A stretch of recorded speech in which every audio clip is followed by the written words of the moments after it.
Hello बच्चों। तो आज हम इस लेक्चर में करने वाले हैं कार्बोहाइड्रेट्स। कार्बोहाइड्रेट्स क्या होते हैं? कार्बोहाइड्रेट्स मैक्रोन्यूट्रिएंट्स होते हैं। मैक्रोन्यूट्रिएंट्स का मतलब क्या है? जिनकी ज़रूरत हमारी बॉडी को बहुत ज़्यादा होती है, जो कि हमारी बॉडी को लार्ज अमाउंट में चाहिए होते हैं। कार्बोहाइड्रेट्स हमारी बॉडी को 60 to 80% एनर्जी देते हैं और 4 किलो कैलोरीज पर ग्राम एनर्जी प्रोवाइड करते हैं हमारी बॉडी को। तो कार्बोहाइड्रेट्स की डेफिनेशन क्या होगी? कार्बोहाइड्रेट्स की मैंने 2 डेफिनेशंस लिखी हैं, बहुत ही आसान है। जैसे कि एक डेफिनेशन है, ये एक ऑर्गेनिक कंपाउंड है कार्बन, हाइड्रोजन एंड ऑक्सीजन का in the ratio of 1:1।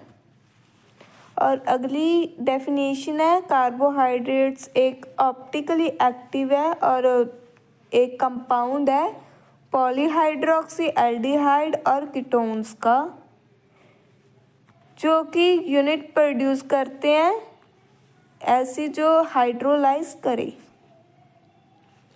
Composition क्या है कार्बोहाइड्रेट्स की? कॉम्पोजिशन क्या है कार्बोहाइड्रेट्स की? Starch, sugar, cellulose. स्टार्च मतलब ये एक बेसिक ह्यूमन डाइट है जो कि कहाँ पर फाउंड होती है? सीरियल्स में, रूट्स में एंड ट्यूबर्स में। नेक्स्ट है शुगर। शुगर क्विकली ऑब्जर्व करता है और प्रोवाइड करता है एनर्जी। ये कहाँ कहाँ फाउंड होता है? फ्रूट्स में, हनी में एंड मिल्क में। नेक्स्ट आ जाता है सेलुलोज। सेलुलोज इनडाइजेस्टिबल कंपोनेंट है कार्बोहाइड्रेट्स का। ओके, और ये कहाँ कहाँ पर फाउंड होता है? नट्स में, सीड्स में, फ्रूट्स में एंड वेजिटेबल्स में। आगे आ जाती है क्लासिफिकेशन ऑफ कार्बोहाइड्रेट्स। क्लासिफिकेशन 4 तरह की होती है, 4 types of classification. First is monosaccharides, फिर डाइसैकेराइड्स, फिर पॉलीसैकेराइड्स एंड ओलिगोसैकेराइड्स। तो पहले हम बात करेंगे मोनोसैकेराइड्स की। मोनोसैकेराइड्स क्या होते हैं? मोनोसैकेराइड्स कार्बोहाइड्रेट की एक सिंपल फॉर्म है, जो कि आगे हम उसको ब्रेक डाउन नहीं कर सकते। ये मेजर सोर्स है एक फ्यूल फॉर मेटाबॉलिज्म। मेटाबॉलिज्म में ये हेल्प करती है, ये इसका स्पेशल रोल है, डाइजेशन एंड मेटाबॉलिज्म। ओके, तो एग्जाम्पल्स क्या हो सकती है इसकी? क्या होंगी इसकी examples? Glucose, fructose, lactose. Okay, और एम्पेरिकल फार्मूला क्या है? CnH2nOn। ओके, तो नेक्स्ट आ जाता है डाइसैकेराइड्स। डाइसैकेराइड्स कैसे बनता है? 2 मोनोसैकेराइड्स की यूनिट्स ज्वाइन करके डाइसैकेराइड्स बनाती हैं। इसके एग्जांपल्स क्या? सुक्रोज, जो कि शुगर केन से मिला है, ये ग्लूकोज प्लस फ्रक्टोज से बना है। नेक्स्ट है लैक्टोज, जो कि मिल्क शुगर है, जो कि ग्लूकोज प्लस ग्लैक्टोज से बना है। नेक्स्ट है माल्टोज, जो कि ग्लूकोज प्लस ग्लूकोज से बना है। नेक्स्ट आ जाता है पॉलीसैकेराइड्स। पॉलीसैकेराइड्स क्या है? ये कॉम्प्लेक्स कार्बोहाइड्रेट्स हैं जो कि फॉर्म होते हैं 10 मोनोसैकेराइड्स यूनिट्स को ज्वाइन करके। और एग्जांपल्स क्या आ जाती है इसकी? ग्लूकोजन मेन एनर्जी रिजर्व है एनिमल्स के बीच। डेक्स्ट्रिन्स पार्शियली हाइड्रोलाइज्ड स्टार्च है ये, और यूज़ होता है सप्लीमेंट्स में। डाइटरी फाइबर्स में क्या आ जाता है? सेलुलोज और पैक्टिन। ये सेलुलोज और पैक्टिन्स नॉन डाइजेस्टिबल है, बट ये क्रूशियल रोल प्ले करते हैं डाइजेस्टिव हेल्थ में। ये एक इम्पॉर्टेंट कंपोनेंट है कार्बोहाइड्रेट्स का डाइटरी फाइबर्स। आगे आ जाती है कैलोरिक वैल्यू ऑफ कार्बोहाइड्रेट्स। ये आपके सिलेबस में नहीं है लेकिन मैं फिर भी बता देती हूँ। कैलोरीज की जरूरत हमें पड़ती है। कैलोरीज की क्यों जरूरत पड़ती है हमें?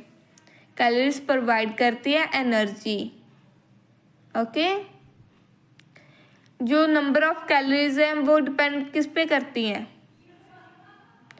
वो अमाउंट ऑफ एनर्जी पे डिपेंड करती है कि किस फूड से कितनी हमें एनर्जी प्रोवाइड हो रही है। और ये ऑल्सो डिपेंड करती हैं एज पे, हाइट पे, वेट पे, जेंडर पे, एक्टिविटी लेवल पे। फॉर एग्जांपल देखो, एक्टिविटी लेवल बोला है ना हमने, तो अगर हम रनिंग करेंगे तो हमें एनर्जी की ज़्यादा ज़रूरत पड़ेगी, है ना।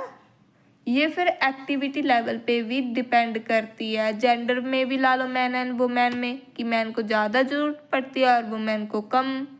ठीक है, अभी डेफिनेशन क्या हो सकती है इसकी? डेफिनेशन है elements produce different quantities of energy when burn. जब हम जो एलिमेंट्स हैं वो डिफरेंट क्वांटिटीज में एनर्जी प्रोड्यूस करते हैं जब हम उसको बर्न करते हैं। ठीक है, जो अमाउंट ऑफ एनर्जी प्रोड्यूस होती है 1 gram of any of these elements, जब 1 ग्राम ऑफ कोई भी कोई भी एलिमेंट्स में जो एनर्जी प्रोड्यूस होती है बर्न करने में, उसको हम कैलोरिक वैल्यू बोलते हैं। रिकमेंडेड, आगे आ जाता है recommended dietary allowance. Recommended dietary allowance क्या है? एवरेज है एक डेली इंटेक लेवल की। Average daily intake level required to meet the nutrients need, मतलब कि जितनी की एक हेल्दी इंडिविजुअल को न्यूट्रिएंट्स की ज़रूरत है, एवरेज कितनी है वो उसको मिलती है, मतलब कि इनटेक करता है वो। ओके, और फिर जो आरडी है, यानी आरडीए मतलब रिकमेंडेड डाइटरी अलाउंस, वो डिपेंड करता है एज पे, सेक्स पे, फिजिकल एक्टिविटी पे और ओवरऑल अपनी हेल्थ पे। ओके, आगे आ जाता है अडल्ट्स में। अडल्ट्स में जो अमेरिकन रिकमेंडेड की गाइडलाइंस हैं वो कहते हैं कि carbohydrates make up about 45 to 65 of total daily calories की। जो कार्बोहाइड्रेट्स हैं वो 45% to 65% हमें कैलोरीज अडल्ट्स को कैलोरीज देती हैं डेली की। ठीक है, अगर